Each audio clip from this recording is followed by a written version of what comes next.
Et notre invité ce matin dans la grande interview CNews et Europe 1, c'est David Lisnard. Bonjour à vous. Bonjour. Maire de Cannes, président de Nouvelle Énergie et candidat à l'élection présidentielle. Un mot de cet épisode de chaleur intense que la France vit avec des pointes à 39 voire 40 degrés par endroit demain selon Météo France. Les services de santé et de secours sont en alerte, alerte aussi dans les écoles. Est-ce qu'on a perdu notre bon sens pour gérer ces épisodes climatiques, David Lisnard? Urbanisation massive, bétonisation des centres-villes, manque de moyens pour les immeubles et les maisons où l'on étouffe.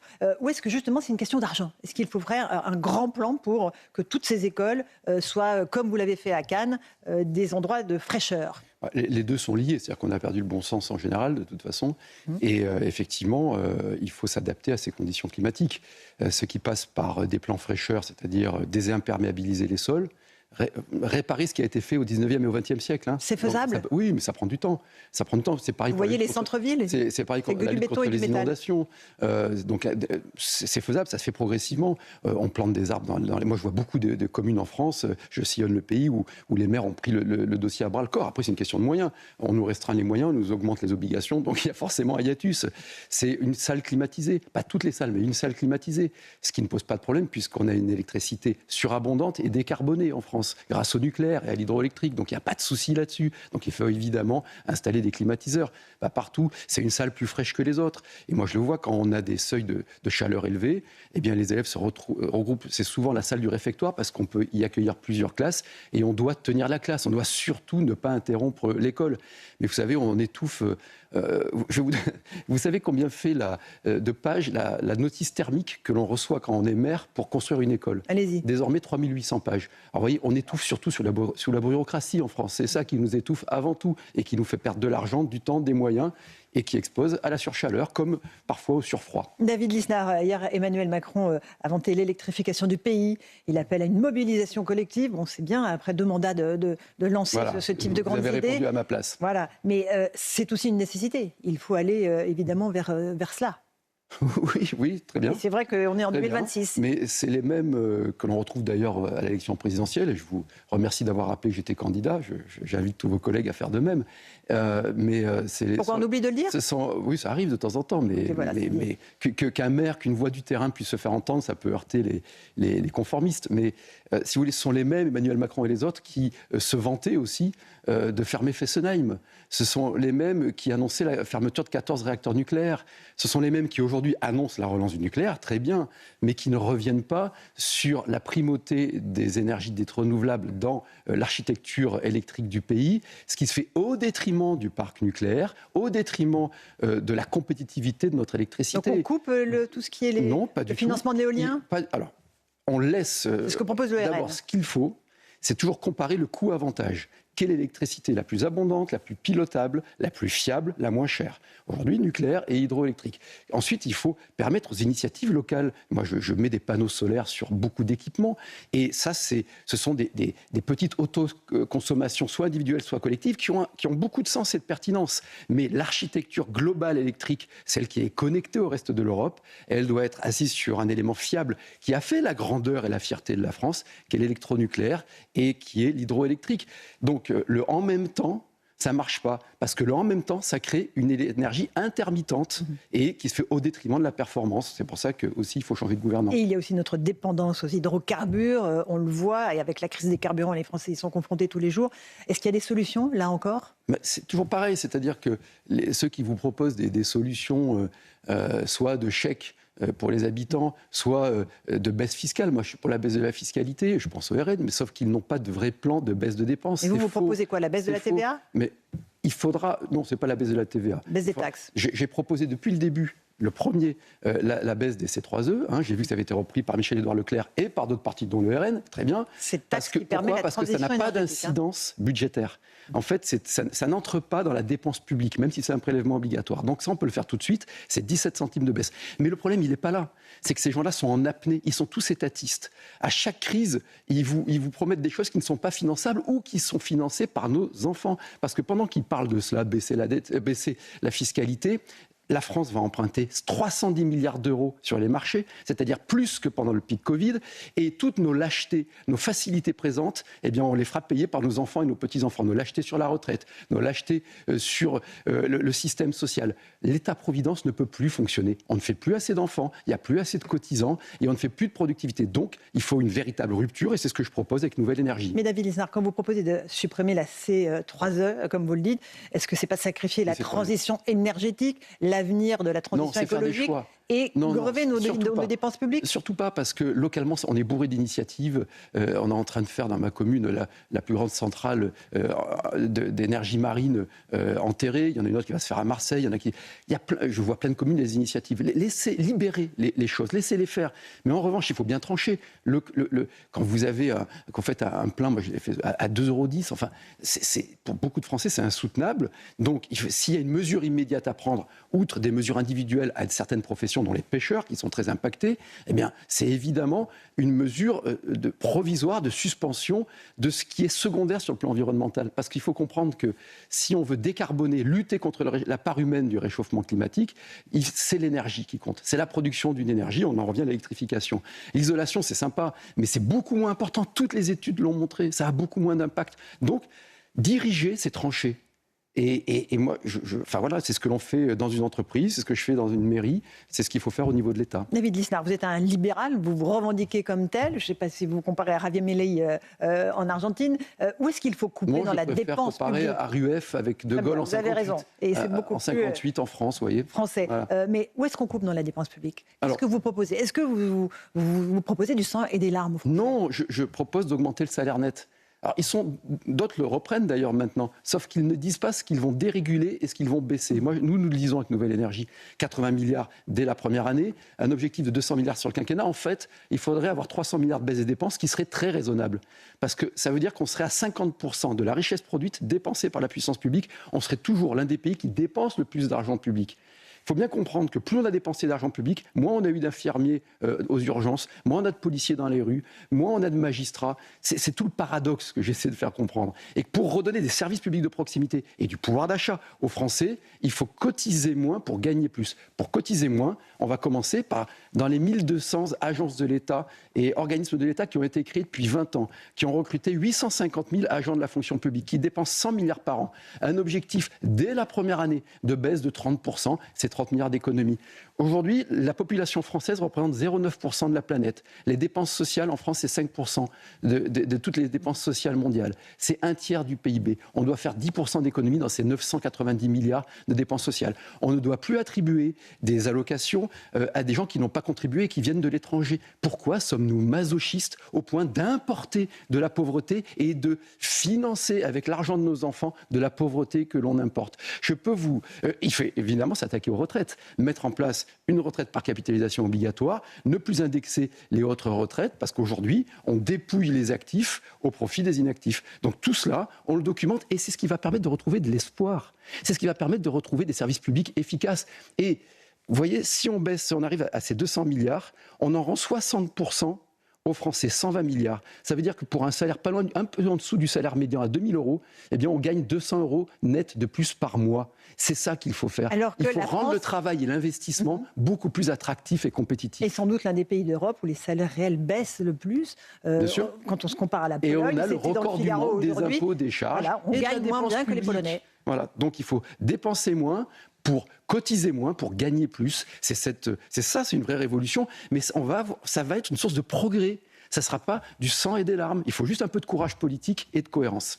Vous parlez de l'immigration. Gérald Darmanin a proposé un moratoire de 3 ans sur l'immigration légale. Est-ce que c'est une bonne chose pour vous? Gabriel Attal lui propose de durcir les conditions du regroupement familial. Chacun y va de son côté, alors que jamais la France n'a accueilli autant d'étrangers sur son sol. Non, mais on voit les biceps là, vous avez vu tous. Ça va dans le bon sens, dire, c'est qu'ils sont au pouvoir depuis 10 ans et qu'on n'a jamais autant eu d'immigration depuis 10 ans. Indépendamment du respect que je porte aux personnes que vous citez, l'actuel ministre de la Justice, ancien ministre de l'Intérieur, il a signé 807 000 titres de séjour comme ministre. Parce qu'il est resté plus longtemps à Beauvau. Voilà. C'est ce qu'il dit. Mais enfin, quand il fait, depuis 1980, il y a eu 32 annonces de maîtrise de l'immigration, depuis 1980, 32 lois. C'est plus un problème de loi, c'est qu'il faut changer le cadre constitutionnel. Parce qu'aujourd'hui, vous pouvez annoncer ce que vous voulez, c'est, comme disait l'autre, de la poudre de perlimpinpin. Tout simplement parce que nous, à Nouvelle Énergie, évidemment, on veut revenir sur le droit du sol.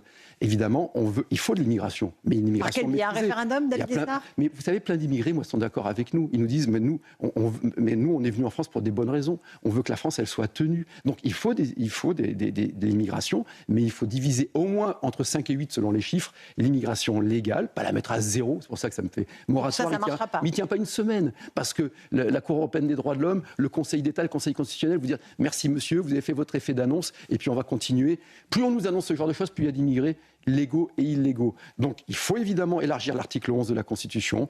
Il faut remettre la primauté du droit de maîtrise du peuplement sur les textes internationaux, faire des alliances européennes pour modifier les traités avec l'Italie, avec le Danemark, avec la Pologne, avec la Hongrie. C'est tout à fait tenable. Menacer le retrait de la Cour européenne des droits de l'homme ou le faire peut-être provisoirement. Après, une grande nation, il faut garder quand même les principes d'un État de droit. Ce n'est pas du tout antinomique, mais il faut régénérer l'État de droit. L'État de droit, ce n'est pas l'impuissance de l'État.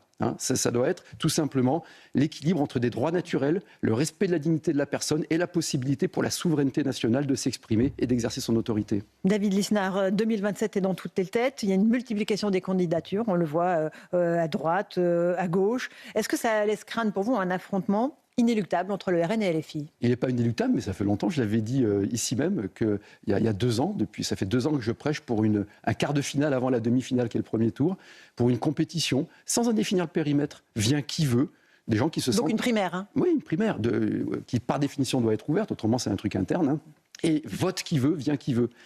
Et je ne demande pas à Bruno Retailleau de soutenir M. Attal, ou M. Attal de soutenir M. Zemmour, M. Zemmour de soutenir Édouard Philippe, ce n'est pas mon sujet, mais qui va des centristes, qui va jusqu'à la droite, mais n'en définissant pas le périmètre. Jusqu'à M. Zemmour. Mais vient qui veut. Okay. Le RN ne viendra pas, puisqu'ils se disent ni de gauche ni de droite. D'ailleurs, ils ont raison, puisqu'ils disent les deux en même temps. Il y a 2 lignes RN Oui, oui, mais c'est tactique peut-être. C'est du en même temps, c'est ce qui a été fait par Emmanuel Macron, mais ça reste des étatistes, ça reste des conformistes. D'ailleurs, tous, on les retrouve en grande partie à LR, on les retrouve bien sûr dans la Macronie, à gauche, je n'en parle pas. Et c'est pour ça que moi, j'arrive avec mon équipe, avec une proposition pour inventer un État-performance, adapter notre société et que l'État serve la société, non pas service la société, qu'on renverse cette espèce d'État qui comme disait le président Pompidou, emmerde tout le monde par des procédures, des serfages. J'entendais Arnaud Montebourg. Je l'écoutais, j'avais l'impression qu'il avait adhéré à Nouvelle Énergie. Bienvenue Arnaud Montebourg. Ancien ministre socialiste de François Hollande. Qui racontait ce qu'il vit dans le monde réel, maintenant qu'il y est. Il dit, mais c'est pas possible, pour faire n'importe quel équipement, n'importe quelle décision, je dois remplir des serfages, avoir des autorisations. Ben oui, moi j'ai connu ça dans le commerce, je connais ça dans ma mairie. Et la France a un énorme potentiel. On est un pays créatif, on a un beau peuple, on a tout pour être un Eldorado dans le XXIe siècle. Il faut juste qu'on s'attaque à la bureaucratie, il faut qu'on remette de l'ordre dans nos rues, il faut qu'on assainisse les comptes publics, il faut qu'on retrouve une ambition éducative, scientifique, culturelle. La France doit être une superpuissance éducative. Donc, soit j'arrive à faire valoir ce projet dans une primaire, et ce qui permet de comparer non seulement les projets, mais ce qu'ont fait les gens. Vous savez, c'est ce que disait le président du Sud-Vietnam avant d'être envahi par les communistes. Il disait arrêtez d'écouter ce que disent les communistes, regardez plutôt ce qu'ils ont fait. Arrêtez d'écouter ce que disent les candidats, regardez ce qu'ils l'ont fait ou ce qu'ils n'ont pas fait. Et puis s'il n'y a pas cette primaire, eh bien, j'espère que l'originalité de cette proposition, avec un gros travail sur le comment on fait, comment on dirige, comme dans une entreprise sur l'exécution, emportera une majorité. C'est le combat que je vais mener avec Nouvelle Énergie. Vous avez parlé du RN étatiste selon vous. Vous avez aussi réagi au propos de Jean-Luc Mélenchon sur la ruralité. Il estime qu'elle est remplie de fascistes, entre guillemets, qu'elle n'existe pas, au contraire de la Nouvelle-France qui, selon lui, doit la remplacer. Qu'est-ce que vous lui répondez à Jean-Luc Mélenchon ? Oui, alors après il a dit que son propos était tronqué, mais les extraits sont véridiques. Mais c'est simple, il voit des fascistes partout. Il cite partout les fascistes, mais il ne voit pas le premier des fascistes, qui est Jean-Luc Mélenchon. Il ne voit pas le premier du néofascisme, qui est cette LFI, qui veut faire taire tout le monde, qui veut tyranniser tout le monde, qui veut imposer cette alliance du wokisme et de l'islamisme, et qui est aujourd'hui profondément anti-républicaine, antidémocratique. Moi, qu'importe la couleur de peau des gens, qu'importe leur croyance, je suis profondément républicain. Et c'est pour ça que l'éducation est fondamentale, et qu'il faut une cohérence civilisationnelle. Parce que chacun doit pouvoir embrasser les valeurs de la France à condition de respecter les devoirs. Mais ces gens-là, ils ne sont pas républicains, puisqu'ils voient un blanc, ils le voient tout vieux, tout moche. il dénigre sans cesse la France. Il y a une espèce d'autoflagellation permanente. Et c'est anti-républicain. Et moi, je le vois, beaucoup de gens de gauche rejoignent Nouvelle Énergie parce qu'on défend la culture, l'instruction, alors qu'on a un projet de droite, si vous voulez, sur l'ordre sécuritaire et libéral. C'est assez ferme. David Lisnard, justement, est-ce que cette gauche a la mainmise sur le magistère moral, la culture en France? Vous avez écrit une tribune pour dire voilà, qu'il faut une politique culturelle ambitieuse dans notre pays, diverse, qui entende toutes les sensibilités. Ce n'est pas le cas aujourd'hui. Alors, on a encore un pays, heureusement, où la culture se produit, mais il y a un entre-soi dans la culture officielle. Et vous l'avez vu à Cannes, et Festival de Cannes. Je l'ai vu à la cérémonie des Molières aussi. Oui. C'est très uniforme. Moi, je suis pour... D'abord, il faut garantir la liberté d'expression. Chacun dit ce qu'il veut, y compris Jean-Luc Mélenchon. Voilà. Sauf si ça sort de la loi, c'est autre chose. Voilà. Non, mais vraiment, ça c'est important. Ensuite, il faut permettre l'entretien du patrimoine et la transmission. Notre rôle, c'est de transmettre les belles œuvres de l'esprit, celles qui ont résisté au temps et à leurs auteurs. Troisièmement, il faut l'éducation artistique et culturelle. Pour que tous les gamins, quel que soit leur milieu, riches, pauvres, immigrés, pas immigrés, se sentent dépositaires de la culture et eux-mêmes aient envie de créer. Et il faut donc lutter contre les cahiers des charges publics qui imposent des quotas, qui imposent des visions de la société que les progressistes pensent être l'alpha et l'oméga du bonheur sur Terre. Il faut de la diversité. C'est nous qui défendons la diversité. Heureusement, les œuvres, elles sont plus diverses. Vous parliez de Cannes, allez voir cette formidable Palme d'Or, qui est une grande œuvre, un grand film de Manjou, le réalisateur roumain, qui fait réfléchir, qui n'est pas manichéenne, qui rend un peu moins bête. Et c'est beau en plus. Et loin des polémiques. La culture, c'est d'abord le beau, c'est la poésie, c'est faire sentir la vibration des œuvres. Les œuvres sont bien plus fortes que les discours des artistes. Alors les artistes ont le droit de s'exprimer, mais ils doivent accepter qu'on critique leur prise de position. David Lisnard, vous êtes un des rares candidats à parler de culture. Oui. C'est un enjeu civilisationnel. Oui. On est aussi à l'heure de l'IA, de l'intelligence artificielle qui va balayer tout ça. Vous avez raison de les lier d'ailleurs. Et le pape Léon XIV a produit une encyclique cette semaine où il dit qu'il faut dénoncer l'IA si elle provoque de l'esclavage chez les humains. Comment est-ce qu'on peut concilier tout ça dans les 10 ans à venir? L'encyclique, il faut la lire et quel dommage que ce ne soit pas les hauts commissariats au plan, tous ces machins que l'on paye des impôts qui produisent ça, c'est le pape. Hein. Et elle est vraiment dans la tradition de Rerum Novarum à l'époque de Léon XIII en 1891, mais elle n'est pas technophobe. Hein. C'est-à-dire le pape prend acte du fait que l'intelligence artificielle est une formidable révolution industrielle et à tout point de vue, qu'elle est une invention de l'homme. Alors après, quand on a la foi, c'est autre chose, mais il rappelle effectivement qu'elle renvoie, comme toute évolution, comme toute révolution anthropologique, à une question civilisationnelle, celle de la responsabilité individuelle. Ça veut dire quoi? Que certes, il faut peut-être apprendre à nos enfants à coder de l'informatique, mais il faut surtout leur apprendre à décoder le monde. Il faut absolument sanctuariser l'école pour qu'elle redevienne un temps d'attention, que dans nos familles aussi, on doit apprendre à maîtriser ces outils, que l'on doit comprendre que le plus important, c'est la raison critique. Et ça revient à la culture. Donc, bien sûr qu'il faut maîtriser l'IA. Moi, mon plus gros plan d'investissement cette année en mairie, c'est l'IA, parce qu'on va faire des gains de productivité, qu'on va défendre les contribuables, qu'on va avoir un meilleur service, qu'on va améliorer les conditions de travail. Donc, ça va nous permettre de lutter contre les maladies, de régler des problèmes écologiques. C'est formidable. Mais il y a toujours un revers de la médaille qui est celui de l'aliénation à la technologie. Je ne crains pas l'intelligence artificielle, je crains la paresse naturelle que va générer cette intelligence artificielle.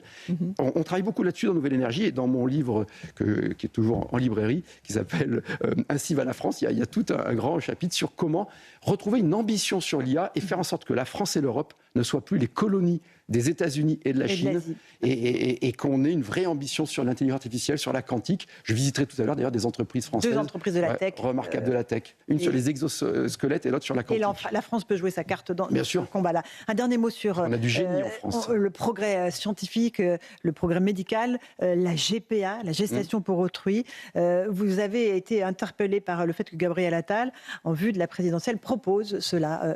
Ça clive au sein même de son parti. Qu'est-ce que vous pensez de la gestation pour autrui? Je pense qu'elle est contraire à un principe fondamental de la société libérale, c'est-à-dire la dignité du corps, et que tout n'est pas, contrairement à ce que, quand on veut disqualifier les libéraux, en France, libéral est devenu une insulte, alors que dans le monde entier, tout n'est pas marchandisable.